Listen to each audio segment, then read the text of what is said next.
আল্লাহ তাআলা বলেন, হে ঈমানদাররা,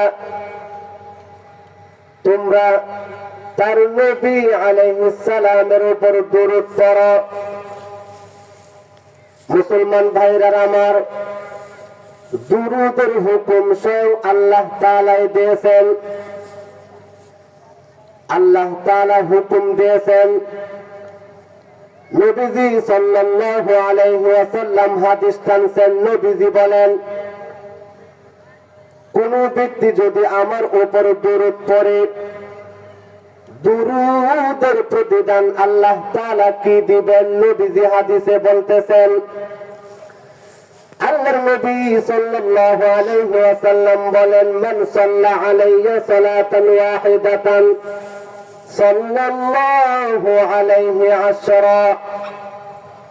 আল্লাহর নবী বলেন, কোন মানুষ যদি একবার আমি নবীর উপর দরুদ পড়ে, আল্লাহর নবী বলেন, আসমানের মালিক তার উপর 10 বার রহমত নাযিল করে। মুসলমান ভাইরা আমার, আল্লাহর নবী সাল্লাল্লাহু আলাইহি ওয়াসাল্লাম হাদিস টানছেন। নবীজি সাল্লাল্লাহু আলাইহি ওয়াসাল্লাম বলেন, কোন ব্যক্তি যদি আযান যখন শেষ হয় দুনিয়াবি কোনো কথাবার্তা না বলে, আযান যখন শেষ হয় আল্লাহর নবী বলেন, দুনিয়াবি কথা না বলে যদি আমি নবীর উপর দরুদ পড়ে, এই আমলটা যদি কোন ব্যক্তি প্রতিদিন করতে পারে, আল্লাহর নবী বলেন, ময়দানে মাহশরে কিয়ামতের দিন আমি নবী তারে সুপারিশ করিয়া জান্নাতে নিয়ে যাব। মুসলমান ভাইরা আমার, আপনারা হাদিস জানেন, হাদিস শুনছেন।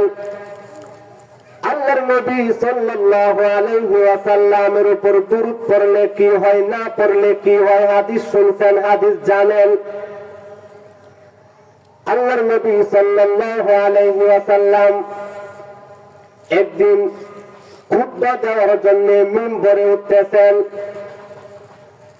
মিম্বর 3টা সিঁড়ি, প্রত্যেকটা সিঁড়ি দেওয়া ওঠার সময় নবীজি আমিন আমিন বলতেছেন। আরে সামনে সাহাবায়ে কেরাম বসা। খুতবা যখন শেষ হয় সাহাবায়ে কেরাম নবীজিকে বললেন, পয়গম্বর, জীবনে কত নামাজ আপনার পিছনে পড়লাম, পয়গম্বর জীবনে কত খুতবা আপনার সামনে বসে শুনলাম, নবীরে আজকে যখন আপনি মিম্বরে উঠতেছেন প্রত্যেকটা সিঁড়ি দেওয়া ওঠার সময় আমিন আমিন বলছেন কেন? মুসলমান ভাইরে আমার, আল্লাহর নবী ডাক দিয়ে বলে, সাহাবীরা রে, আমি যখন মিম্বরে উঠতেছিলাম, খুতবা যাওয়ার জন্য উঠতেছিলাম, আল্লাহর নবী ডাক দিয়ে বলে, সিঁড়ি দিয়ে যখন উঠি, প্রত্যেকটা সিঁড়ি দিয়ে যখন উঠি, জিব্রাইল আলাইহিস সালাম, জিব্রাইল আমিন 3টা বিষয়ে দোয়া করছেন। নবীজি বলেন, 3টা বিষয়ের দোয়ার মধ্যে একটা দোয়া হলো, জিব্রাইল আলাইহিস সালাম বলতেছেন, পয়গম্বর, কোন ব্যক্তি যদি আপনার নাম শোনার পরে দরুদ না পড়ে, সে ব্যক্তি যেন ধ্বংস হয়। সাহাবীরা রে, তোমরা আমারে জিজ্ঞাসা কেন আমি আমিন আমিন বললাম? জিব্রাইল যখন এই দোয়া করছে, কোন ব্যক্তি যদি আমার নাম শোনার পরে আমিন না বলে, সে ব্যক্তি ধ্বংস হোক। দোয়াটা যেন আল্লাহর কাছে কবুল হয়, আমি সাথে সাথে বললাম আমিন। হ্যাঁ, এটাই হলো দুরুদের ফজিলত। দুরুদ অনেক আছে। বর্তমান আল্লাহর এই দুনিয়ায় এমনও মুসলমান ভাই বোন আছে, মুসলমান থেকে কিন্তু মুসলমানের নবীর উপর যে দরুদ পড়তে হয় আল্লাহর এমন কিছু বান্দা বান্দে আছে সেই দুরূদ পড়তে জানে না, সেই দুরূদ পড়তে পারে না। নবী আলাইহিস সালামের উপর দুরূদ পড়া কোরআন হাদিসে আরো অসংখ্য গণিত আয়াত এবং হাদিস পাওয়া যায়। সংক্ষিপ্ত সময়ে এত হাদিস এত আয়াত বলার সময় নাই। তো এই তিনটা হাদিস একটা আয়াত বললাম, এতে বিষয়টি স্পষ্ট হয়ে যায় যে কোনো ব্যক্তি যদি রীতিমতো নবীর উপর দুরূদ পড়ে আল্লাহ তাআলা তারে কিরকম পুরস্কার দিবেন, তিনটা হাদিস একটা আয়াতের মাধ্যমে বিষয়টা বোঝা যায়। এবার আসুন, দুরূদ আমরা অনেকেই পড়তে পারি না। দুরূদ বহু দুরূদ আছে, দুরূদ ইব্রাহিম আছে, যে দুরূদ আমরা নামাজে পড়ি। এখন কোন মানুষ যদি এই লম্বা দুরূদ না জানে, এই ছোট্ট দুরূদটাও যদি পড়ে আল্লাহ তাআলা তাকেও সেই পুরস্কারে ভূষিত করবেন। ছোট্ট একটা দুরূদ হলো সাল্লাল্লাহু আলাইহি ওয়াসাল্লাম, এটা একটা দুরূদ। কোন মানুষ যদি নবীর নাম শোনার পরে এই দুরূদ পড়তে পারে আল্লাহ তাআলা তাকে তার উপর 10 বার রহমত নাজিল করবেন। এটা নবী আলাইহিস সালামের হাদিস দ্বারা বোঝা যায়। হাদিসের কিতাবের মধ্যে আরো এরকম পাওয়া যায়,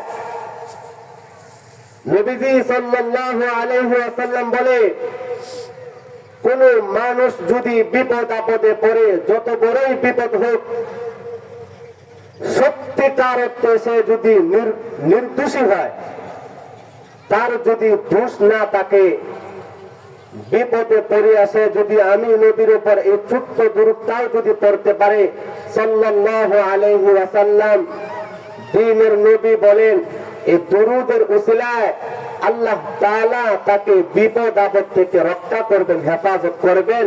এরকম কথা হাদিসের মধ্যে পাওয়া যায়। মুহতারাম হাজিরিন,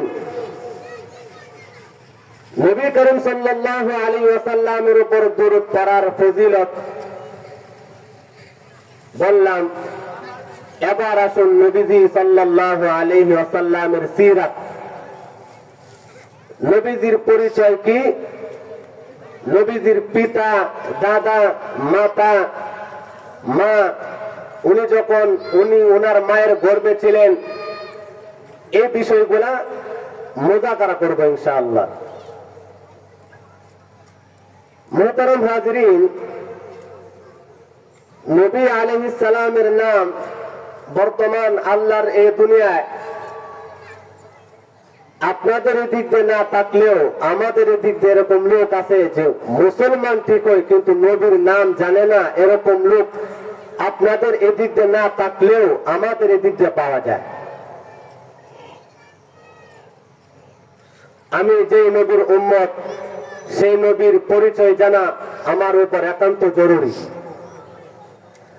তো মুহতারাম হাজিরিন, নবী আলাইহিস সালামের নাম হলো মুহাম্মদ। আমরা এখানে যারা বসছি আমরা সকলে একটু মহব্বতের সাথে বলি, আমাদের নবীর নাম কি? মুহাম্মদ সাল্লাল্লাহু আলাইহি ওয়াসাল্লাম। এটা হলো আমাদের নবীর নাম। নবীজি সাল্লাল্লাহু আলাইহি ওয়াসাল্লামের পিতার নাম কি? ওনার পিতার নাম হলো আব্দুল্লাহ, ওনার দাদার নাম হলো আব্দুল মুত্তালিব। নবীজির মায়ের নাম হলো আমেনা, নানার নাম হলো ওয়াহাব। এই হলো নবীজির প্রাথমিক পরিচয়। আপনারা কথা বুঝতেছেন? এইগুলো হলো নবীজি সাল্লাল্লাহু আলাইহি ওয়াসাল্লামের প্রাথমিক পরিচয়।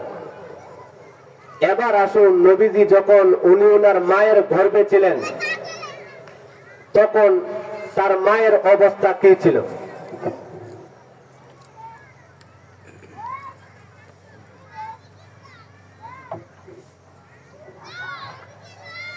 أعوذ بالله من الشيطان الرجيم وما রাহমাতাল লিল আলামিন।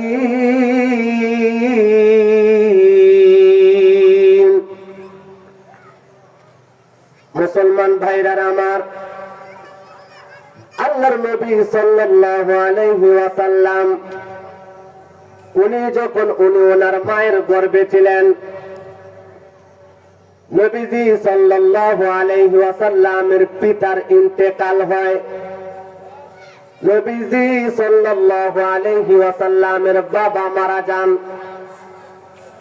দ্বীনের নবী, মায়ের নবী, উনি ওনার মায়ের গর্ভে ছিলেন, নবীজির মা আমেনা বলেন, দুনিয়াতে কখনো কখনো দেখা যায় মহিলার পেটে যখন সন্তান আসে, সন্তান জন্ম দিতে গিয়ে মায়ের মরণ হয়। নবীজির মা আমেনা বলেন, কোন সন্তান যখন মহিলার পেটে আসে, আমেনা বলেন, মা যখন খাইতে যায়, সন্তান পেটের ভিতরে এমন আঘাত করে মা আর খাইতে পারে না, পেটের ব্যথার জ্বালায়। মুসলমান ভাইরা আমার, নবীজির মা আমেনা বলেন, কখনো কখনো দেখা যায় কোন মহিলার পেটে যদি সন্তান আসে, মহিলা যখন রাতের বেলা ঘুমাতে যায়, সন্তান যদি পেটের মধ্যে আঘাত করে লাথি দেয়, হায়রে মা পেটের ব্যথার জ্বালা আর ঘুমাইতে পারে না। মুসলমান ভাইরা আমার, আল্লাহর নবীর মা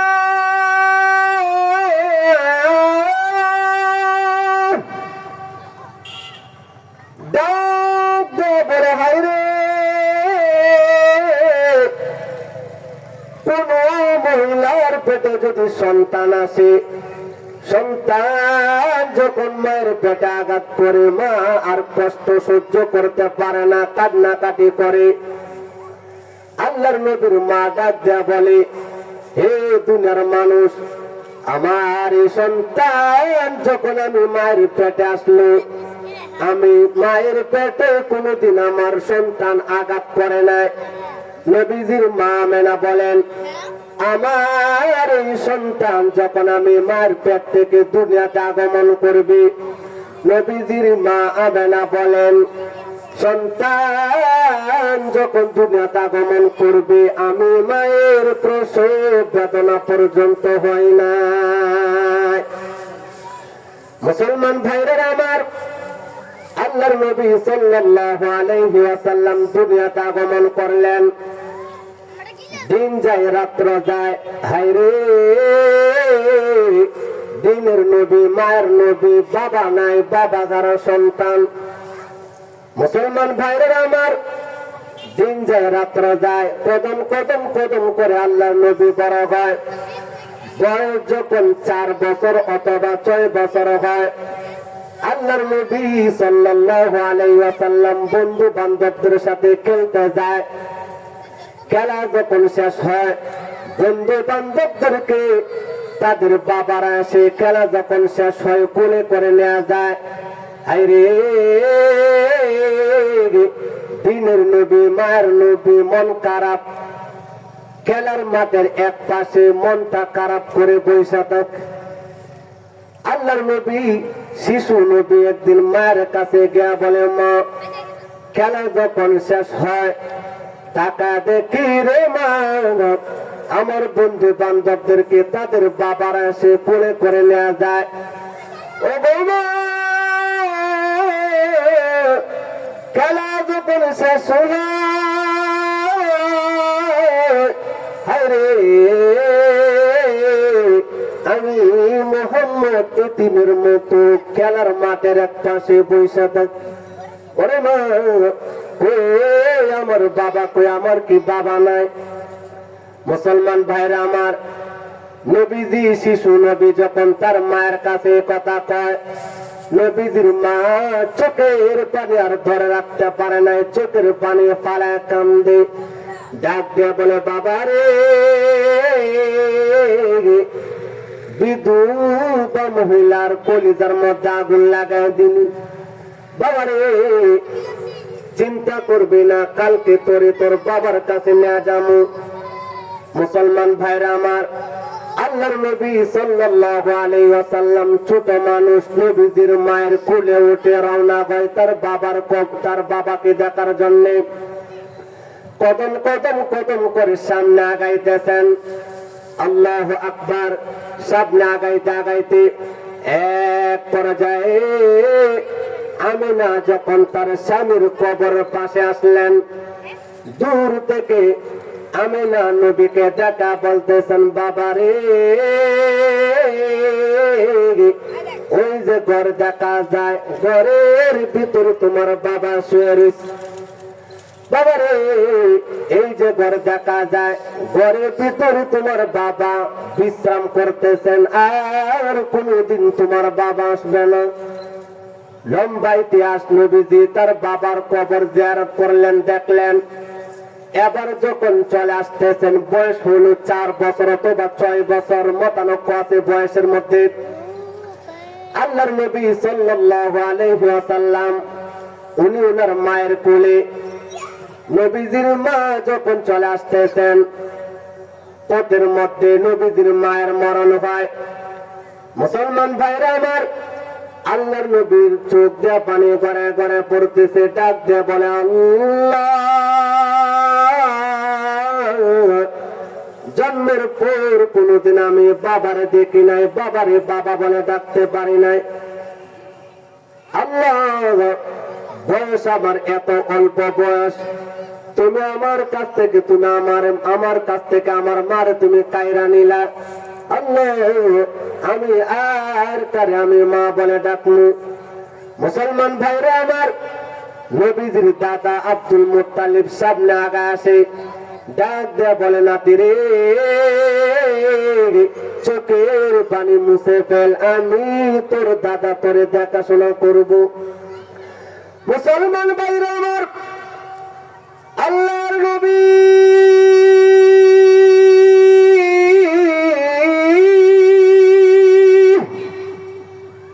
ডাক দেয়া বলে, দাদা রে,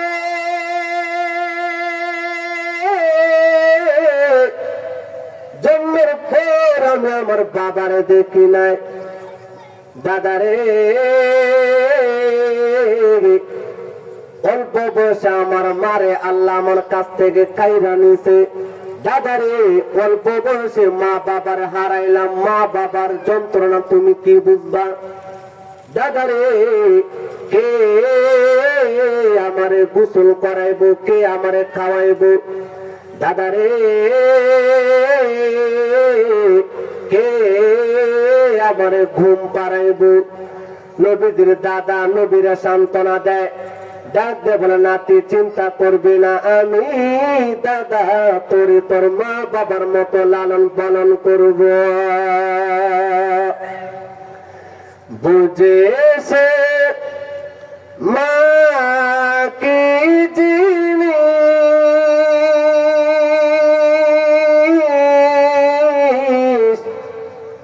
দুনিয়ায় মানাই যাহার, খেদমত তোমার বাবার করব, খেদমত বাবার।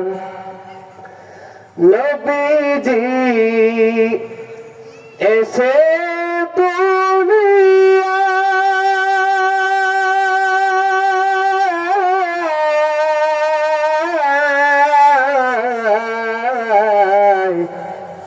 বাবাকে দেখিতে না পায়,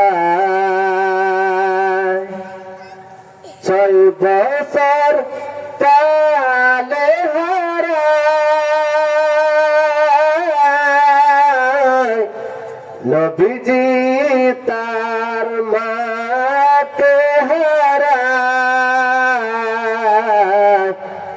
খেদমত বাবার করো কে তোমার বাবার মা কোটাটি কত যে মধুর করো কে তোমার বাবার করো কে তোমার বাবার। মুহতারাম হাজরিন, এই ছিল দ্বীনের নবী সংক্ষিপ্ত পরিচয়।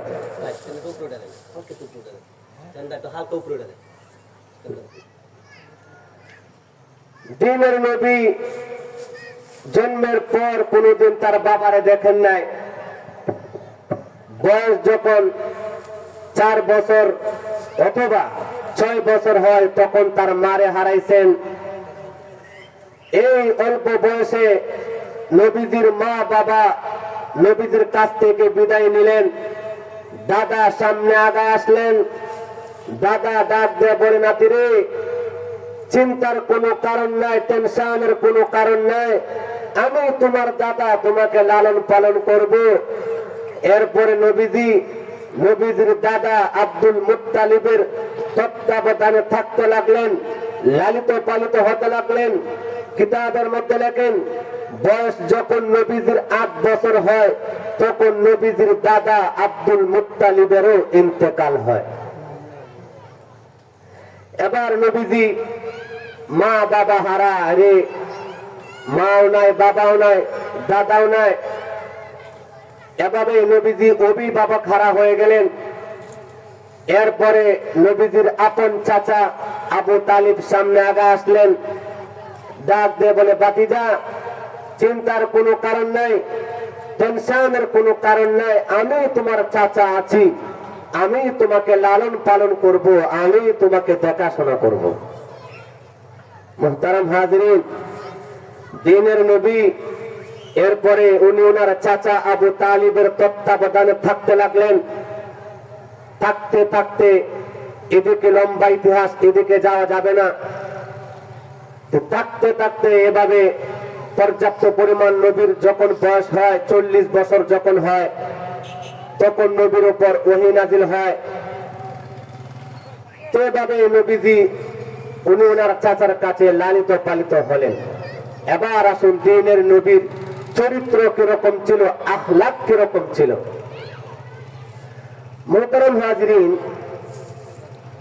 দ্বীনের নবী আলাইহিস সালামের চরিত্র কিরকম ছিল, খুতুবাতে হাকিমুল ইসলাম কিতাবের মধ্যে আল্লামা কারি তৈয়ব সাহেব রহমতুল্লাহি আলাইহি উনি লিখছেন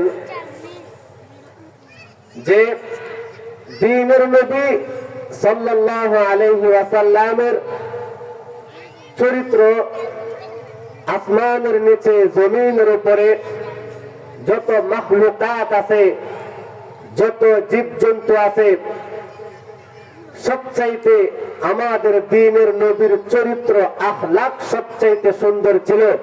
এই কথা খুতুবাতে হাকিমুল ইসলাম কিতাবের মধ্যে আল্লামা কারি তৈয়ব সাহেব রহমতুল্লাহি আলাইহি লিখছেন। মুহতারাম হাজরিন, এবার আসুন দ্বীনের নবীর চরিত্র নিয়ে কুরআনুল কারীমে আল্লাহ তাআলা কি বলেছেন। আপনারা পয়েন্ট গুলো মনে রাখেন। শুরুতে আলোচনা করেছি নবীজির উপর দুরূদ পড়ার ফজিলত, এরপরে নবীজির সংক্ষিপ্ত পরিচয় তুলে ধরেছি। এবার আলোচনা করব নবীজির আখলাক।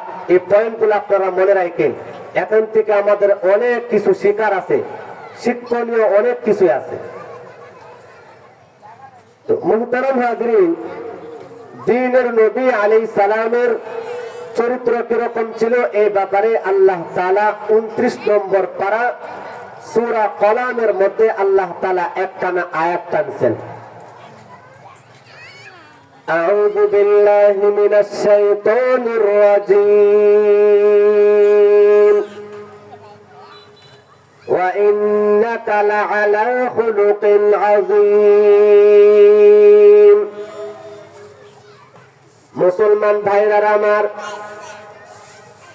এই আয়াত নিয়ে উলামায়ে কেরাম অনেক ব্যাখ্যা করেন।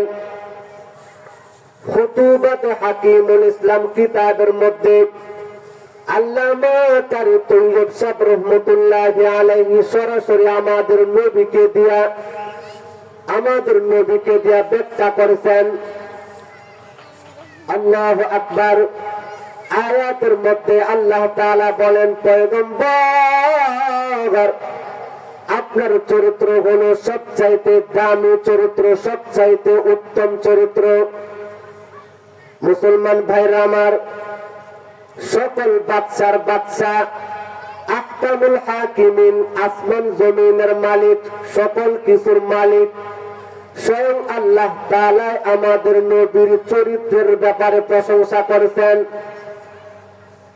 এবার নবীজি চরিত্র নিয়ে ইতিহাস কি বলে, ইতিহাস পড়তাম, ইতিহাস পর্যালোচনা করুন। ইতিহাসের কিতাবের মধ্যে পাওয়া যায় দ্বীনের নবী সাল্লাল্লাহু আলাইহি ওয়াসাল্লাম, ওনাকে যদি কেউ গালি দেয়, আল্লাহর নবী পাল্টা গালি দেন নাই। দ্বীনের নবীর কেউ যদি আঘাত করেছে, আল্লাহর নবী পাল্টা আঘাত করেন নাই। মুসলমান ভাইরা আমার, দ্বীনের নবী, মায়ের নবী রহমাতুল লিল আলামিন, যত কষ্ট হোক, যত কষ্ট তাকে দেওয়া হোক, পাল্টা নবীজি কাউকে অনর্থক কষ্ট দেন নাই। আল্লাহর নবী সাল্লাল্লাহু আলাইহি ওয়াসাল্লাম, ইতিহাস পাওয়া যায়, চরিত্রের ব্যাপারে ইতিহাস পাওয়া যায়। চরিত্র কিরকম ছিল? আল্লাহর নবী সাল্লাল্লাহু আলাইহি ওয়াসাল্লাম এই উম্মতের কাছে দিন পৌঁছাইতে গিয়া ইতিহাসের মধ্যে পাওয়া যায়, দিন পৌঁছাইতে গিয়া এমনও দিন যায়, এমনও সময় যায়, হায়রে দ্বীনের নবীর ঘরে একদিন নয়, 2 দিন নয়, 1 মাস নয়, 2 মাস নয়, একাধারে 6 মাস পর্যন্ত দ্বীনের নবীর ঘরে চুলায় আগুন জ্বলে না। মুসলমান ভাইরা আমার, ক্ষুধার্ত দ্বীনের নবী 3 দিনের উপবাস, 3 দিন যাবত নবীজির কপালে কোনো খাবার জোটে না। আল্লাহর নবী সাল্লাল্লাহু আলাইহি ওয়াসাল্লাম ক্ষুধার জ্বালা সহ্য করতে না পারিয়া উনি ওনার মেয়ে ফাতেমার বাড়ি দিকে রওনা। মনে মনে ভাবতেছেন, 3 দিন যাবত আমি উপবাস, 3 দিন যাবত আমার কপালে কোনো খাবার জোটে না, পেটে কোনো খাবার যায় না। আল্লাহর নবী মনে মনে ভাবতেছেন, ফাতেমার বাড়িতে গেলে মনে হয় কোনো খাবার দাবার পাওয়া যাবে। মুসলমান ভাইরা আমার, আল্লাহর নবী কদম কদম কদম করে সামনে আগাইতেছেন। যাইতে যাইতে যাইতে যাইতে এক পর্যায়ে নবীজি যখন তার মেয়ের বাড়ির আঙিনায় প্রবেশ করলেন, হাসান হুসাইন নবীজির নাতি দৌড়ে এসে নবীজিকে বলে, নানাজি 3 দিন যাবত আমাদের ঘরে চুলায় আগুন জ্বলে না। নানাজি সংবাদটা পায় মনে হয় আমাদের জন্য কোন খাবার নিয়ে আইছেন। হায়রে দ্বীনের নবী নিজে ক্ষুধার্ত, 3 দিন যাবত নিজে ক্ষুধার্ত। হাসান হুসাইনের কথা শুনিয়া দ্বীনের নবীর চোখ দিয়া পানি গড়া গড়া পড়ে গেছে। আল্লাহর নবী ডাক দেয়া বলে, হাসান হুসাইন, কেন তোমরা 3 দিন যাবত খানা খাও না? হাসান হুসাইন ডাক দেয়া বলে, নানাজি 3 দিন যাবত কেন আমরা খাই না? এই প্রশ্নটা আপনি আপনার মেয়ের কাছে গিয়ে জিজ্ঞাসা করুন। মেয়ের কাছে গিয়ে বলে, মা 3 দিন যাবত কেন আমার নাতিদেরকে খাবার দাও না? মুসলমান ভাইরা আমার, আল্লাহর নবীর মেয়ে ডাক দিয়ে বলে, আব্বা জান 3 দিন যাবত আপনার জামাতা আলী কোনো কাজকর্ম করতে পারে না। আব্বা জান 3 দিন যাবৎ আপনার জামাতা যেহেতু কোনো কাজকর্ম করতে পারে না, এই জন্য 3 দিন যাবৎ আমাদের ঘরের চুলায় আগুন জ্বলে না। মুহতারাম হাজরিন, এই কথা শুনিয়া দিনের নবী, মায়ের নবী, রহমতের নবী উনি নিজেই কাজের উদ্দেশ্যে বাহির হইলেন। ইতিহাসের মধ্যে পাওয়া যায় দিনের নবী কদম কদম করে সামনে আগাইতেছেন। একটা ইহুদি ডাক দিয়া বলে, আমি একটা কাজের লোক খুঁজতেছি। নবীজির কান কারা, ডাক দিয়ে বলে, ইহুদি রে, কিসের কাজ বলো, আমি তোমার কাজটা করে দিই। ইহুদি বলে, ওই যে খেজুর গাছ দেখা যায়, খেজুর গাছের তলায় যদি তুমি, পাশে একটা কুয়া আছে, বালতি দিয়া যদি তুলে তুলে পানি তুলে তুলে যদি খেজুর গাছের তলায় দিতে পারো, আমি তোমারে এর বিনিময়ে তোমারে কিছু খেজুর দেব। মুসলমান ভাইরা আমার, দিনের নবী ইহুদির প্রস্তাবে রাজি হয়ে গেলেন। 3 দিন যাবৎ পেটের মধ্যে কোনো খাবার নাই। বালতি দিয়া কুয়া থেকে পানি তুলতেছেন, বালতি দিয়া পানি তুলতেছেন। হায়রে, দিনের নবী যখন বালতিটা কুয়ার ভিতরে ফালায়, উপরে যখন টান দেয়, 3 দিন যাবৎ মানুষটা অনাহার, বালতিটা যখন উপরে বাসায় উপরে টান দেয়, নবীজির পেট আর পিঠ এক জায়গায় লেগে যায়। ক্ষুধার্ত দিনের নবী পানি তুলতেছেন, পানি তুলতেছেন। এক পর্যায়ে রশিটা ছেড়ে বালতিটা কুয়ার ভিতরে পড়ে যায়। মুসলমান ভাইরা আমার, দিনের নবী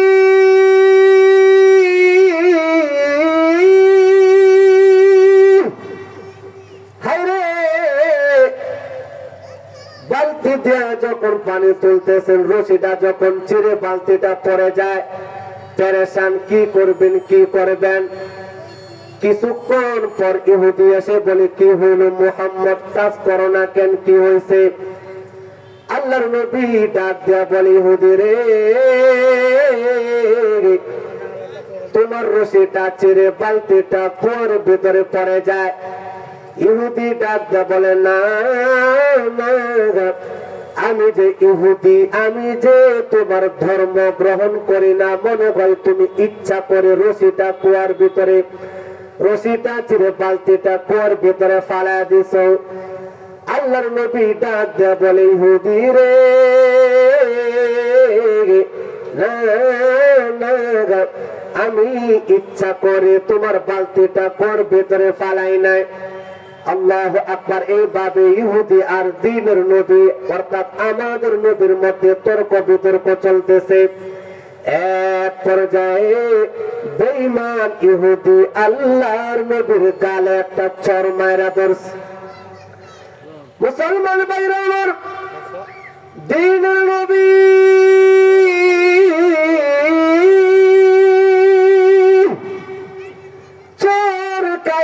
চোখের পানি জর জর করে ছেড়ে ছেড়ে কাঁদতেছেন। আসমানে ঘোষণা দেয় আল্লাহ তাআলা, জিব্রাইল রে, পয়গম্বরের কাছে সংবাদ পৌঁছানো নবীজি, ইহুদি আপনাকে চর দিছে, চোখের পানি ছেড়ে ছেড়ে কাঁদবেন না, আপনার চোখের পানি আল্লাহ সহ্য করতে পারে না।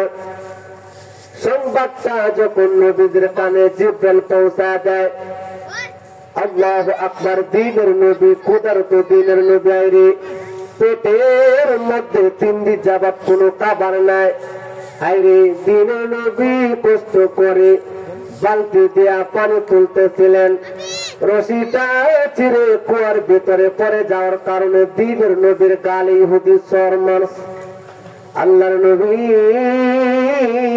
টুটি বাঁকা বাঁকা কান্নাকাটি করতেছেন। জিব্রাইল নবীর কাছে এসে বলে, পয়গম্বর চোখের পানি মুছে ফেলেন, চোখের পানি ফালবেন না গো নবী, আপনার চোখের পানি আল্লাহ তাআলা সহ্য করতে পারে না। ওগো নবী রে, হাতটা আপনি নিচের দিকে ইশারা করুন, আমি আপনার বালতিটা তুলে দিতেছি। আল্লাহু আকবার।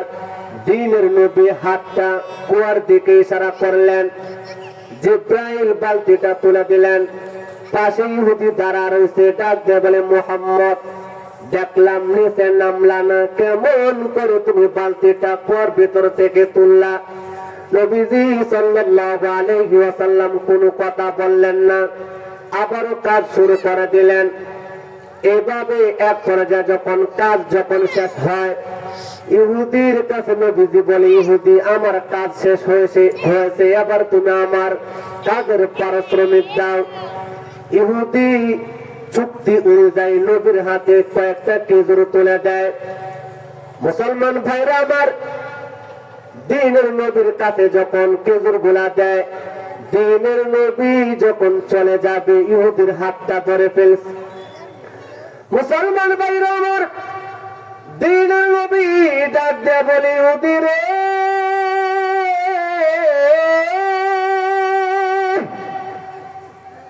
আমি হলাম গরিব বাবার সন্তান। ইহুদি রে,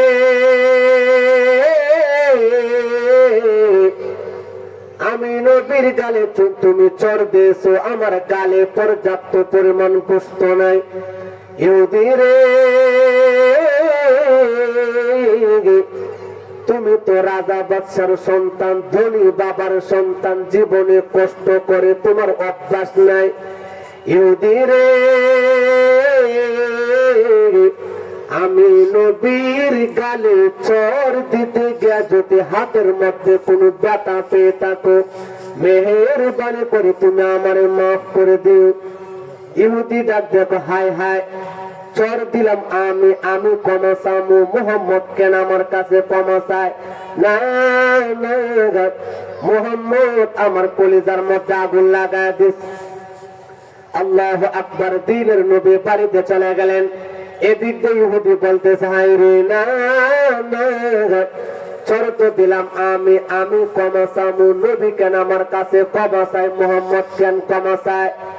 আল্লাহু আকবার। এইভাবে চিন্তা করতে করতে ইহুদি এক পর্যায়ে একটা ইটের উপর যে হাতে চরটা দিয়েছিল, সেই হাতটা রাখিয়া তোর বাড়ি দিয়ে হাতটাকে কেটে ফেলছে। মুসলমান ভাইরা আমার, ইহুদি আবার রক্ত মাখা হাত নিয়ে, কাটা হাত নিয়ে নবীজির দরবারে যায়। ডাক দেয়া বলে, পয়গম্বর, চর দিছিলাম আমি আপনার কাছে ক্ষমা চামু, আপনি কেন আমার কাছে ক্ষমা চাইলেন? নবী রে, আপনি তো আমার কলিজার মধ্যে আগুন লাগা দিয়েছেন। পয়গম্বর, মাফ চামু আমি, আপনি কেন ক্ষমা চাইলেন? আল্লাহু আকবার। পয়গম্বর, আমি চিন্তা করলাম আপনি সাধারণ কোন মানুষ না।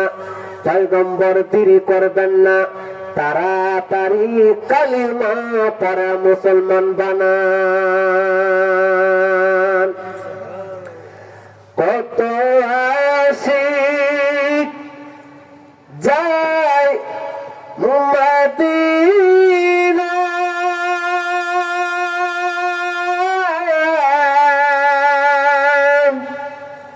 খবর যায় কত আশিক যায় মদিনা, খবর যায় এই গরিবের আরজি শুনো, একবার দেখা দাও না হে রাসূল, তোমায় ভালোবাসি, অন্তর শুধু মুখে না।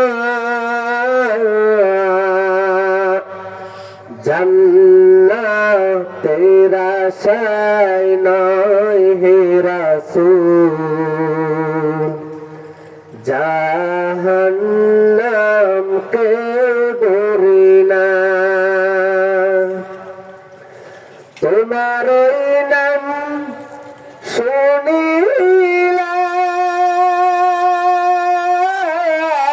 শুনিলাম এই চোখে দেখলাম না এই সুর যদি শুনেতে একবার দেখা দাও না হে রাসূল তোমায় ভালোবাসি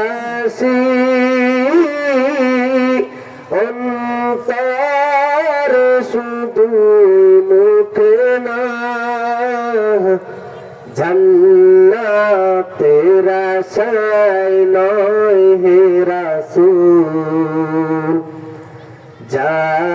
জাহান্নাম কে ডরি না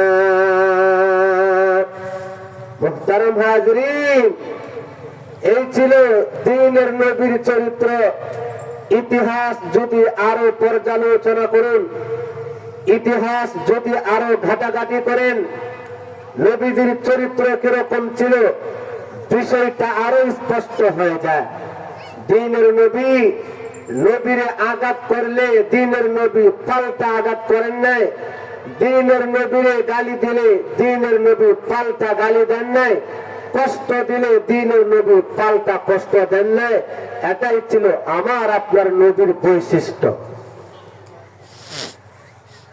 মুসলমান ভাইরা আমার দ্বীনের নবীর চরিত্র কিরকম ছিল ইতিহাস যদি আরো পর্যালোচনা করা হয় বিষয়টা আরো স্পষ্ট হয়ে যায় দ্বীনের নবী সাল্লাল্লাহু আলাইহি ওয়াসাল্লাম যেই রাস্তা দিয়া নামাজ পড়তে যাইতেন বুড়ি বেঈমান একটা মহিলা প্রতিদিন রাস্তার মধ্যে কাটা ফালা নবীরে কষ্ট দিত আরে দ্বীনের নবী প্রতিদিন রাস্তার কাটা গলি কষ্ট করে করে অতিক্রম করে যাইতেন আল্লাহু আকবার দিন যায় রাত্র যায় বেঈমান ইহুদি মহিলা প্রতিদিন রাস্তার মধ্যে কাটা ফালায় রাখে আল্লাহু আকবার এক পর্যায়ে একদিন দ্বীনের নবী রাস্তা দিয়ে যাইতেছেন টাকা দেখে রে আজকে রাস্তার মধ্যে কোনো কাটা নাই দ্বীনের নবীর কলিজার মধ্যে আগুন লাগা গেছে দ্বীনের নবী মনে মনে কয় হাই রে বুড়ি মা বুড়ি মহিলা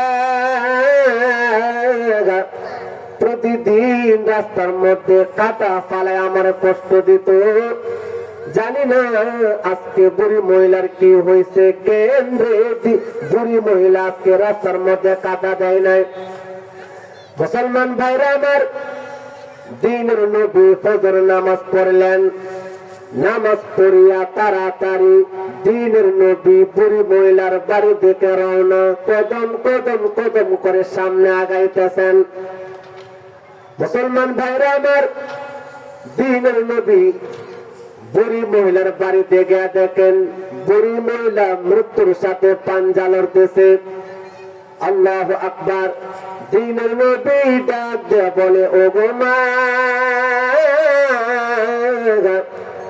বেশ কয়েকদিন যাবত আপনি রাস্তার মধ্যে কাটা ফালে কষ্ট দিচ্ছেন গো মা মনের মধ্যে কোনো দুঃখ নাই কোনো কষ্ট নাই ওগো মা কেন আজকে আপনি রাস্তার মধ্যে কাটা দেন নাই আপনার কি কোনো সমস্যা নাকি আপনি অসুস্থ মুসলমান ভাইরা আমার বেঈমান মহিলা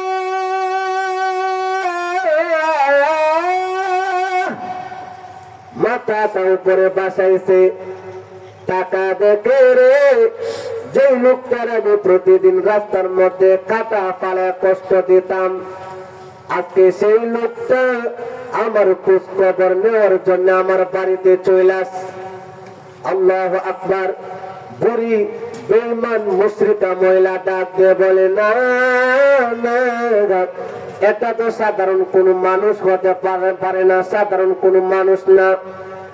বেঈমান মুশরিকা মহিলা ডাক দিয়ে বলে, হে মুহাম্মদ, দুনিয়ার মানুষ তোমারে চিনতে ভুল করলেও আমি বুড়িমা তোমারে চিনতে ভুল করব না। ওগো মুহাম্মদ, আমি তোমারে প্রতিদিন রাস্তার মধ্যে কাঁটা দিয়া কষ্ট দিতাম, ইচ্ছা করলে তুমি প্রতিশোধ নিতে পারতা। আরে না, প্রতিশোধ না নিয়া তুমি আমার খোঁজ খবর নেওয়ার জন্য আমার বাড়িতে চলে আস। তুমি তো সাধারণ কোন মানুষ না। মুহাম্মদ, দেরি করবা না, তাড়াতাড়ি কালিমা পড়া মুসলমান বানা। আল্লাহর নবী বললেন, পড়ো লা ইলাহা ইল্লাল্লাহু মুহাম্মাদুর রাসূলুল্লাহ। আমরা একটু মুহাব্বতের সাথে জিকির করি, লা ইলাহা ইল্লাল্লাহ। মুহাব্বতের সাথে লা ইলাহা ইল্লাল্লাহ, লা ইলাহা ইল্লাল্লাহ।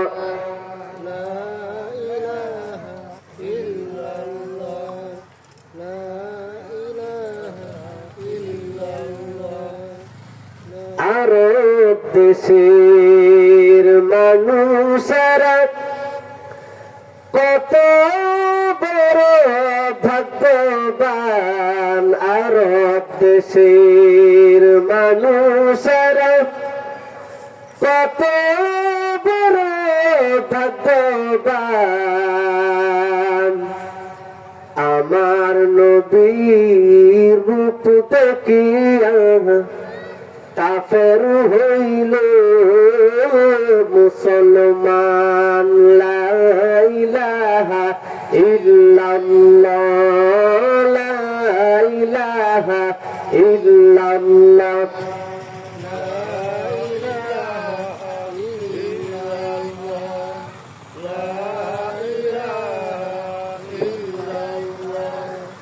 কাফনের কাপড় পরতে হবে, এই কাপড় তো থাকবে না। আজরাইল যেদিন আসবে কাছে, কোনো উপায় থাকবে না। লা ইলাহা ইল্লাল্লাহ, লা ইলাহা ইল্লাল্লাহ, লা ইলাহা ইল্লাল্লাহ, লা ইলাহা ইল্লাল্লাহ, লা ইলাহা ইল্লাল্লাহ মুহাম্মাদুর রাসূলুল্লাহ সাল্লাল্লাহু আলাইহি ওয়াসাল্লাম। মুহতারাম হাজিরিন, দ্বীনের নবীর চরিত্র এরকম ছিল। উম্মত হিসাবে আমরা আমার নবীর চরিত্র নিয়ে গর্ব করব। এটা হলো এই উম্মতি মুহাম্মদের অন্যতম একটা পাওয়ার, অন্যরকম একটা ক্ষমতা। কথা কোন ঠিক না বেটি? মুহতারাম হাজিরিন, দ্বীনের নবী ওনার চরিত্রের ব্যাপারে, ওনার চরিত্র কিরকম ছিল, ইতিহাস যদি আরো ঘাটাঘাটি করা হয়, এরকম আরো অনেক ইতিহাস পাওয়া যাবে। সংক্ষিপ্ত সময়ে এত কিছু বলা সময় নাই। তো আমি আমার আলোচনা শুরুতে বলেছিলাম যে পয়েন্টে পয়েন্ট আলোচনা করব। শুরুতে আলোচনা করেছি নবীর উপর দরুদের ফজিলত, এরপরে আলোচনা করেছি নবী আলাইহিস সালামের সংক্ষিপ্ত পরিচয়, এরপরে আলোচনা করেছি নবী আলাইহিস সালামের চরিত্র নিয়ে। এবার আসুন, দ্বীনের নবী, আমাদের নবীর সৌন্দর্য চেহারা কিরকম ছিল, এটা উম্মত হিসাবে আমাদের জানা দরকার। কথা কোন ঠিক না বেটি? মুহতারাম হাজিরিন, দ্বীনের নবীর চরিত্র কিরকম ছিল সৌন্দর্য কিরকম ছিল, চেহারার সৌন্দর্য কিরকম ছিল, খুতুবাত হাকিমুল ইসলাম আল্লামা কারি তৈয়ব সাহেব রহমতুল্লাহি আলাইহি উনি কিতাবের মধ্যে লেখছেন, ওগো মিয়া, পুরো পৃথিবীতে যদি মনে করো সৌন্দর্যটাকে উনি একটা পয়েন্ট হিসাবে আনছেন। উনি বলছেন যে পুরো পৃথিবীর মধ্যে যদি 100 ভাগ সৌন্দর্য থাকে, শুরুতে বলেনি আমাদের নবীর সৌন্দর্য কিরকম ছিল, বিষয়টা যদি পরিষ্কার ভাবে বুঝতে হয় যাইতে হবে ইউসুফ নবীর দিকে, ইউসুফ নবীর পরিচয়ের দিকে। উনি কিরকম ছিল এটার দিকে যাইতে হবে যদি আমাদের নবীর সৌন্দর্য কিরকম ছিল বিষয়টা যদি পরিষ্কার ভাবে বুঝতে হয়। তো কিতাবের মধ্যে খুতুবাত হাকিমুল ইসলাম কিতাবের মধ্যে আল্লামা কারি তৈয়ব সাহেব রহমতুল্লাহি আলাইহি লেখছেন, মিয়া, পুরা পৃথিবীতে যদি সৌন্দর্য থাকে 100 ভাগ, 100 ভাগ সৌন্দর্যের মধ্যে 50 ভাগ সৌন্দর্য দিয়েছেন ইউসুফ নবীকে, আর বাকি 50 ভাগ সৌন্দর্য দিয়েছেন এই আসমানের নিচে জমিনের উপরে যত সৃষ্ট জীব আছে, যত প্রকার মাখলুকাত আছে, সমস্ত মাখলুকাতকে বাকি 50 ভাগ সৌন্দর্য দেওয়া হয়েছে। বুঝতেছেন কথা, বুঝতেছেন? তো খুতুবাত হাকিমুল ইসলাম কিতাবের মধ্যে উনি লেখছেন, মিয়া, এবার শোনো আমার নবীর সৌন্দর্য কেমন। কিতাবের মধ্যে উনি লেখেন যে 50 ভাগ সৌন্দর্য ইউসুফ নবীকে দেওয়া হয়েছে, 50 ভাগ সৌন্দর্য সমস্ত মাখলুকাতকে দেওয়া হয়েছে, আর এই সমস্ত মাখলুকাত আর ইউসুফ নবী এই দুই প্রকার মানুষকে, এই দুই প্রকার সৃষ্ট জীবকে যেই পরিমাণ সৌন্দর্য দেওয়া হয়েছে, একা আমাদের নবীকে সেই পরিমাণ সৌন্দর্য দেওয়া হয়েছে। বুঝতেছেন? নবী আলাইহিস সালাম তাহলে ওনার লেখার ধরন হিসাবে বোঝা যায় যে 100 ভাগ সৌন্দর্য ইউসুফ নবী আর মাখলুকাত এই দুই প্রকার সৃষ্ট জীবকে 100 ভাগ, 100 ভাগ উনি একটা পয়েন্ট হিসাবে আনছেন, আর 100 ভাগ সৌন্দর্য দেওয়া হয়েছে আমাদের নবীকে। উনি কিতাবের মধ্যে লেখেন, মিয়া, আসমানের নিচে জমিনের উপরে যত প্রকার মাখলুকাত আছে, আমাদের নবীর পূর্বে যে সকল নবী আগমন করছেন, সকল নবী এবং সকল মাখলুকাতের মধ্যে সবচাইতে সুন্দর চেহারার অধিকারী ছিলেন আমাদের নবী আলাইহিস সালাতু ওয়াস সালাম। সুবহানাল্লাহ। মুসলমান ভাইরা আমার, বিষয়টা যদি বুঝতে হয় যাইতে হবে ইউসুফ নবীর দিকে। ইউসুফ নবীর লম্বা ইতিহাস বলা যাবে না, সময় সংক্ষিপ্ত। মুসলমান ভাইরা আমার, ইউসুফ নবী আলাইহিস সালামের পিতার নাম হলো ইয়াকুব আলাইহিস সালাম। উনি একজন নবী ছিলেন। ইউসুফ নবীর 11 জন ভাই ছিল। 11 জন ভাইয়ের মধ্যে একজন হলো তার আপন ভাই, বাকি 10 জন হলো তার সৎ ভাই, আপন ভাই না।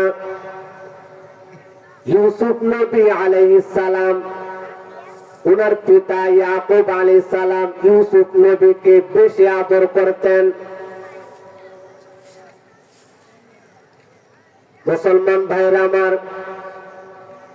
ইউসুফ নবীর সৌন্দর্য, আল্লাহু আকবার, সময় শেষ পর্যায়ে আল্লাহ তাআলার পয়গম্বর ইউসুফ নবী আলাইহিস সালাম, ইয়াকুব আলাইহিস সালাম ইউসুফ নবীকে বেশি ভালোবাসতেন, বেশি আদর করতেন। অন্যান্য ভাই তা সহ্য করতে পারত না। লম্বা ইতিহাস, অন্যান্য ভাইরা তারে কলা কৌশলে তার বাবার কাছ থেকে বুঝায়া নিয়া কুয়ার ভিতরে ফালাইছে। লম্বা ইতিহাস, আল্লাহ তাআলা সেখান থেকে উদ্ধার করিয়া মিশরের রাজার কাছে বিক্রি করাইলেন। মিশরের রাজা ইউসুফ নবীর গোলাম হিসাবে কিনে নিছে। মুসলমান ভাইরা আমার, রাজার বউয়ের নাম হলো জুলাইকা। হায়রে,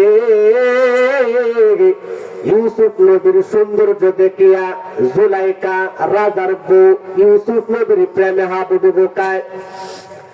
মুসলমান ভাইরা আমার, আল্লাহ তাআলা 12 নম্বর পারায় আয়াত টানছেন। আল্লাহ তাআলা বলেন, ওয়াকালা নিসওয়াতুন ফিল মাদিনাতি ইমরাআতুল আজিজি তুরাবিদু ফাতাহা আন নাফসি قد شغفها حبا إنا لنراها في ضلال مبين। জুলাইকা যখন ইউসুফ নবীর প্রেমে হাবুডুবু খায়, মিশরের মহিলারা এই খবর জানতে পেরে জুলাইকাকে তিরস্কার করতে লাগলো। জুলাইকারে বলতে লাগলো, হায়রে, সাধারণ একটা গোলামের প্রেমে তুমি হাবুডুবু খাও, তোমার তো লজ্জা থাকা উচিত। সময় শেষ, সংক্ষিপ্ত বলতেছি। মুসলমান ভাইরা আমার, এরপরে অনেক লম্বা ইতিহাস। জুলাইকা মিশরের মহিলাদেরকে বিষয়টা বোঝাইবার জন্য জুলাইকা মিশরের মহিলাদেরকে দাওয়াত দিলেন। মহিলারা আসলো। সকল মহিলারা যখন আসলো, মহিলাদের সামনে একটা করে দস্তর বিছাইলেন, আর একটা করে ছুরি মানে চাকু রাখলেন। এবার জুলাইকা মহিলাদেরকে বললেন, তোমরা ফলটা কাটো। ঠিক এমন সময় আল্লাহু আকবার, জুলাইকা ইউসুফ নবীকে বললেন, তুমি মহিলাদের সামনে আসো। ইউসুফ নবী যখন মহিলাদের সামনে আসলেন, মিশরের মহিলারা ইউসুফ নবীর সৌন্দর্য দেখিয়া ফল কাটতে গিয়া, ইউসুফ নবীর সৌন্দর্য দেখিয়া ফল কাটার পরিবর্তে কোন কোন মহিলা হাতের আঙ্গুল কেটে ফেলছে, কেউ কেউ হাতের কবজি পর্যন্ত কেটে ফেলছে। মুসলমান ভাইরা আমার, আম্মা জান আয়েশা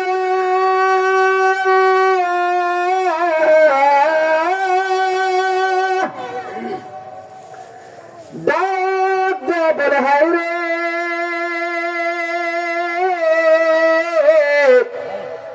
মিশরের মহিলারা ইউসুফ নবীর সৌন্দর্য দেখে হাতের আঙ্গুল কাটছে। হায়রে, মিশরের মহিলারা যদি আমার নবীরে দেখতো। আম্মা জান আয়েশা নবীজির বউ ডাক দেয়া বলে, আমার নবীরে যদি মিশরের মহিলারা দেখতো, তাহলে মিশরের মহিলারা ইউসুফ নবীকে দেখে এত আঙ্গুল কাটছে, আমার নবীরে দেখলে, আমার নবীর সৌন্দর্য দেখিয়া মিশরের মহিলারা তাদের আত্মাটাকে কেটে ফেলত।